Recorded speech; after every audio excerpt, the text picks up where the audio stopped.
Bonjour à toi. Bonjour Anna. Nous voilà enfin à l'intérieur, comme nous l'avons dit la dernière fois.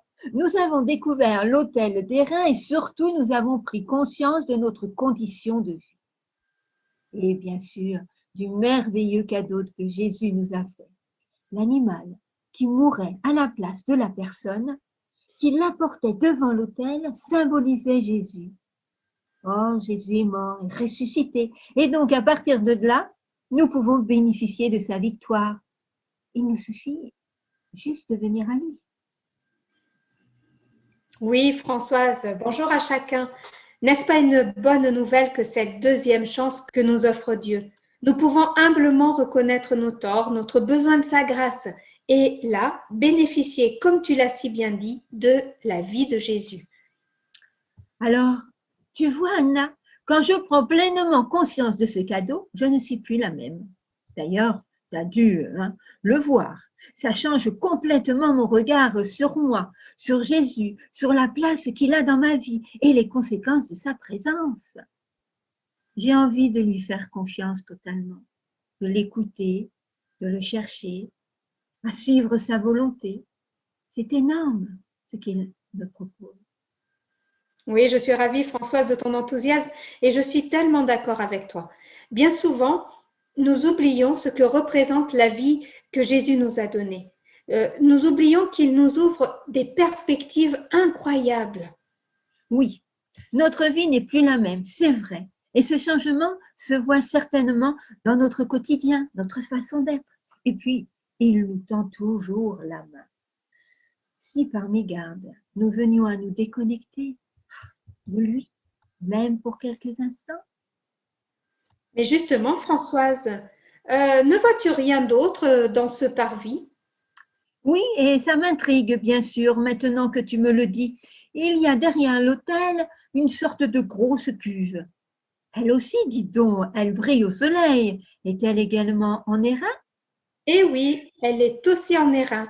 Et cette cuve, figure-toi, est remplie d'eau, afin que les sacrificateurs puissent se laver les mains et les pieds avant d'entrer, soit dans la tente de la rencontre, soit avant de s'approcher de l'autel pour y accomplir leur service en y offrant les sacrifices. D'accord, d'accord. Ben dis donc, quelle organisation! N'est-ce pas? Eh bien, figure-toi que dans le Nouveau Testament, cette cuve représente le baptême. Ah bon? Oh, je vois. Finalement, c'est cohérent quand on réalise ce que Jésus nous propose, le cadeau qu'il nous a donné par sa vie. Nous sommes touchés et notre propre existence change. Nous désirons le suivre, l'écouter et ne plus nous éloigner de lui. Nous espérons que chaque jour, nous soyons plus près de lui, bien sûr, plus en capacité de le laisser nous inspirer et suivre sa volonté. Car c'est ce qu'il y a de mieux pour chacun de nous, n'est-ce pas? Exactement.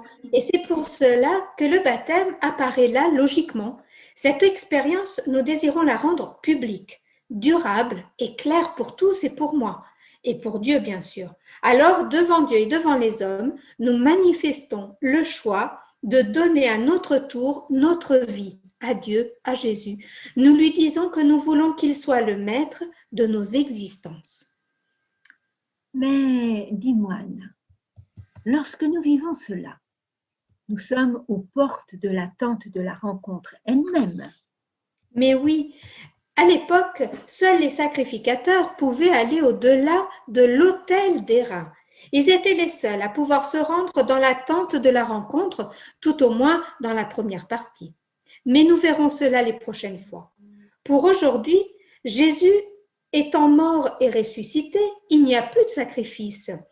Et la cuve est le symbole de notre choix de nous donner à notre tour à Jésus. Alors quand on le fait, on accepte de le laisser agir en nous par l'action du Saint-Esprit et on manifeste clairement que nous sommes bien branchés à lui et que le lien est rétabli. Anna, je sens que la suite est pour la prochaine fois. J'ai hâte de voir ce qu'il y a dedans la tente de la rencontre. Mais je suis déjà si touchée par la présence de Jésus dans ma vie, par la redécouverte de son influence en moi, en toi, en toute personne qui lui donne sa vie. Je veux qu'il vive en moi chaque jour et j'espère que tu le veux aussi, toi qui nous regardes. À bientôt. À bientôt.